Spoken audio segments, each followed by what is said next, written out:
Hello everyone, welcome back to the channel. In this video I'm going to create a quick in-depth review about this best free language learner, which is Drops. So let's quickly dive into the platform.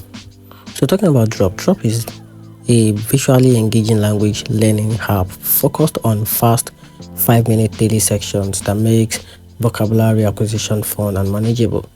Its strengths include a wide range of languages, game-like exercise, and an easy-to-use interface, making it perfect for casual learner or travelers looking to pick up words quickly.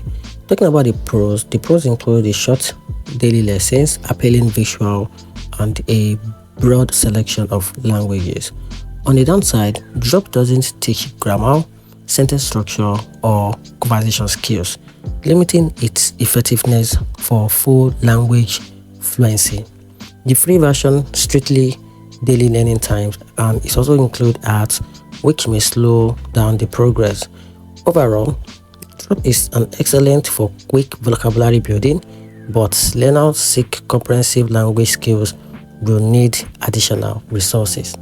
And that's it. Hope you find the video helpful. If you do, turn on the notification button and subscribe for more review.